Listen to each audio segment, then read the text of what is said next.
Au livre du Lévitique, des chapitres 11 à 13. Le Seigneur parla à Moïse et à Aaron et leur dit : Parlez aux Israélites, dites-leur : Voici entre tous les animaux terrestres les bêtes que vous pourrez manger.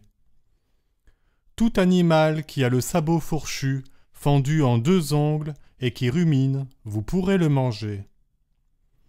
Voici seulement, parmi ceux qui ruminent ou qui ont le sabot fourchu, les espèces que vous ne pourrez manger. Vous tiendrez pour impur le chameau, parce que, bien que ruminant, il n'a pas le sabot fourchu. Vous tiendrez pour impur le daman, parce que, bien que ruminant, il n'a pas le sabot fourchu. Vous tiendrez pour impur le lièvre, parce que, bien que ruminant, il n'a pas le sabot fourchu. Vous tiendrez pour impur le porc, parce que tout en ayant le sabot fourchu, fendu et 2 ongles, il ne rumine pas. Vous ne mangerez pas de leur chair, ni ne toucherez à leurs cadavres, vous les tiendrez pour impurs. Parmi tout ce qui vit dans l'eau, vous pourrez manger ceci. Tout ce qui a des nageoires et écailles et qui vit dans l'eau, mers ou fleuves, vous en pourrez manger. Mais tout ce qui n'a point de nageoires et écailles, dans les mers ou dans les fleuves, entre toutes les bestioles des eaux et tous les êtres vivants qui s'y trouvent, vous les tiendrez pour immondes. Vous les tiendrez pour chair. Vous les tiendrez pour immondes, vous n'en mangerez point la chair, et vous aurez en dégoût leurs cadavres. Tout ce qui vit dans l'eau sans avoir nageoires et écailles, vous le tiendrez pour immonde. Voici parmi les oiseaux ceux que vous tiendrez pour immondes. On n'en mangera pas, ces choses immondes.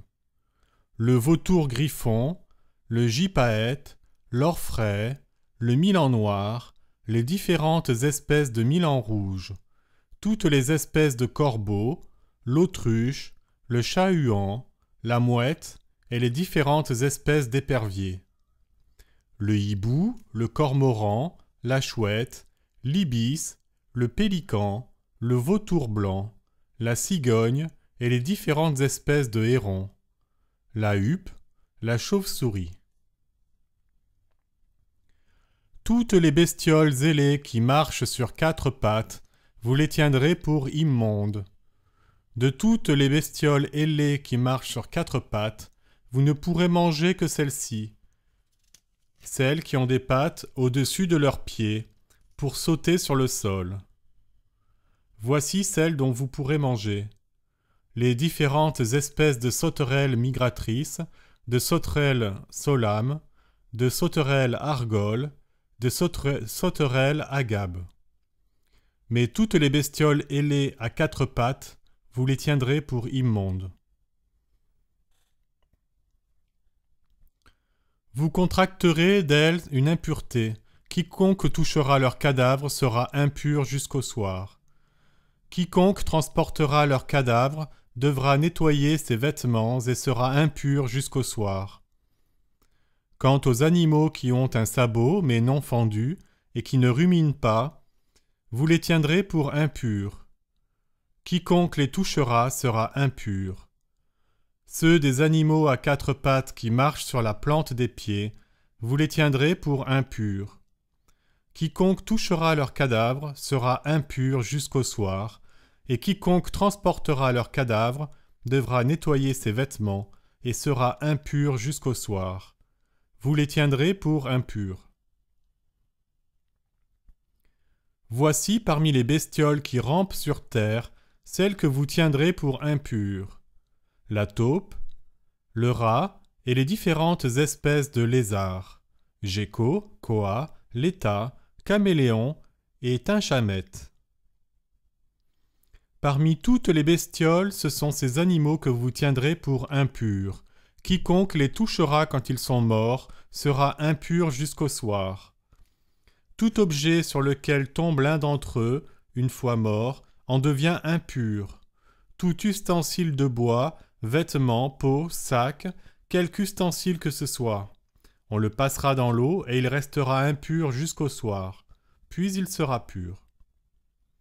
Tout vase d'argile dans lequel tombera l'un d'entre eux, vous le briserez. Son contenu en est impur. Toute nourriture dont on mange sera impure, même humectée d'eau. Tout breuvage dont on boit sera impur, quel qu'en soit le récipient. Tout ce sur quoi tombe l'un de leurs cadavres sera impur. Fours et fourneaux seront détruits, car impurs. Ils sont et impurs, ils seront pour vous. Fours et fourneaux seront détruits, car impurs ils sont, et impurs ils seront pour vous. Toutefois, sources, citernes et étendues d'eau resteront pures. Quiconque touche à l'un de leurs cadavres sera impur. Si l'un de leurs cadavres tombe sur une semence quelconque, elle restera pure.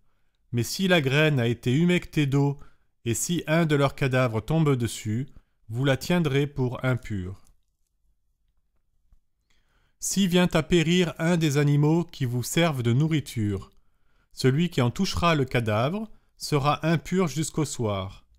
Celui qui mangera de sa chair morte devra nettoyer ses vêtements et sera impur jusqu'au soir. Celui qui transportera son cadavre devra nettoyer ses vêtements et sera impur jusqu'au soir.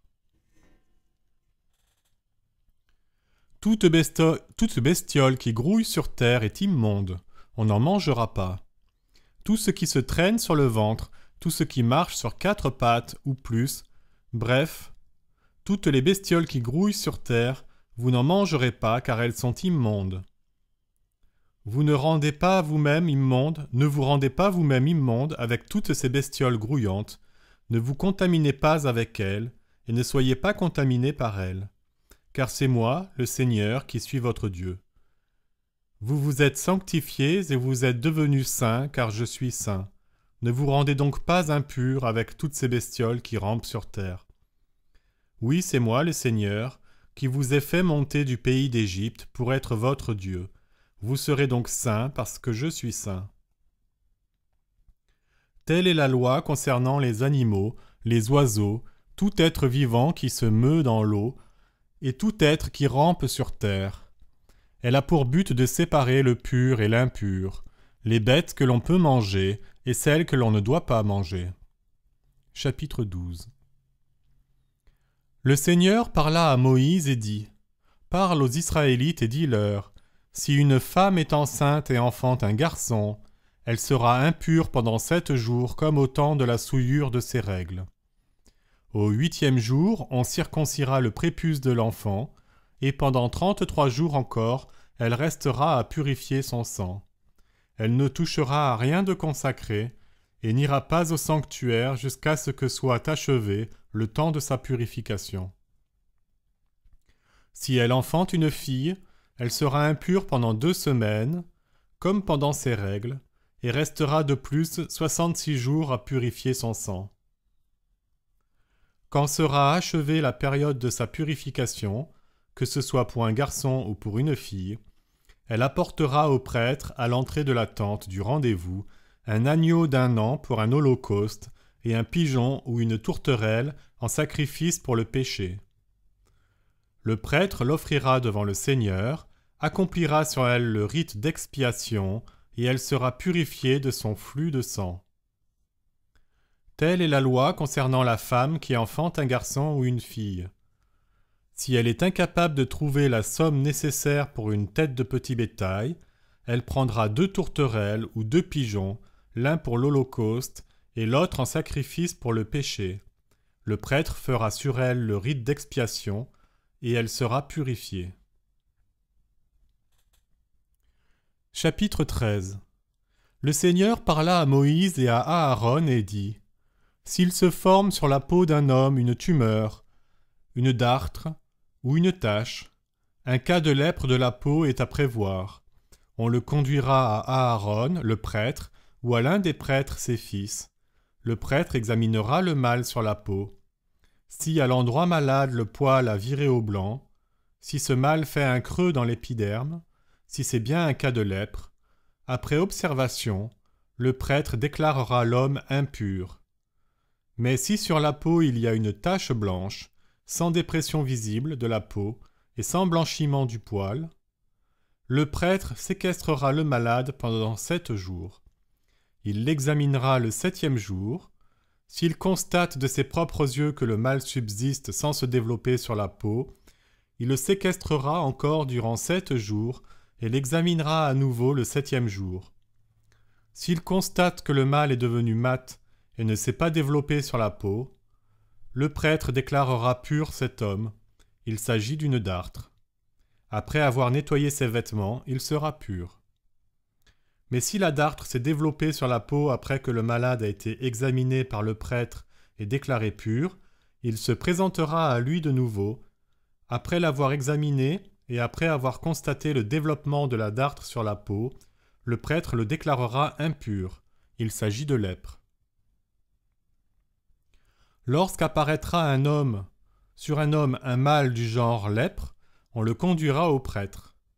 Le prêtre l'examinera, et s'il constate sur la peau une tumeur blanchâtre avec blanchiment du poil et production d'un ulcère, c'est une lèpre invétérée sur la peau. Le prêtre le déclarera impur. Il ne le séquestrera pas. Sans aucun doute, il est impur.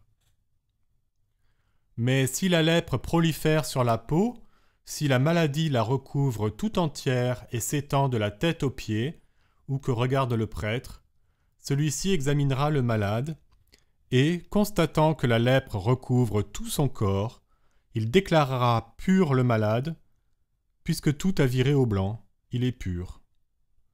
Toutefois, le jour où apparaîtra sur lui un ulcère, il sera impur. Après examen de l'ulcère, le prêtre le déclarera impur. L'ulcère est chose impure, c'est de la lèpre. Mais si l'ulcère redevient blanc, l'homme ira trouver le prêtre, celui-ci l'examinera, et, s'il constate que le mal a viré au blanc, il déclarera pur le malade, il est pur. Lorsqu'il s'est produit sur la peau de quelqu'un un ulcère qui a guéri, s'il se forme à la place de l'ulcère une tumeur blanchâtre ou une tache d'un blanc rougeâtre, cet homme se montrera au prêtre. Celui-ci l'examinera. S'il constate un affaissement visible de la peau et un blanchiment du poil, le prêtre le déclarera impur. C'est un cas de lèpre qui prolifère dans un ulcère. Si, à l'examen, le prêtre ne constate ni poil blanc ni affaissement de la peau, mais un ternissement du mal, il séquestrera 7 jours le malade. Il le déclarera impur si le mal s'est développé sur la peau, c'est un cas de lèpre. Mais si la tache est restée stationnaire sans s'étendre, c'est la cicatrice de l'ulcère. Le prêtre déclarera cet homme pur. Lorsqu'il s'est produit sur la peau de quelqu'un une brûlure, s'il se forme sur la brûlure un abcès, une tache blanc-rougeâtre ou blanchâtre, le prêtre l'examinera. S'il constate un blanchiment du poil ou un affaissement visible de la tache dans la peau, c'est la lèpre qui prolifère dans la brûlure. Le prêtre déclarera l'homme impur. C'est un cas de lèpre. Si, au contraire, le prêtre à l'examen ne constate point de poil blanc dans la tache ni d'affaissement de la peau, mais un ternissement de ces taches, le prêtre le séquestrera 7 jours. Il l'examinera le 7e jour, et, si le mal s'est étendu sur la peau, il le déclarera impur. C'est un cas de lèpre.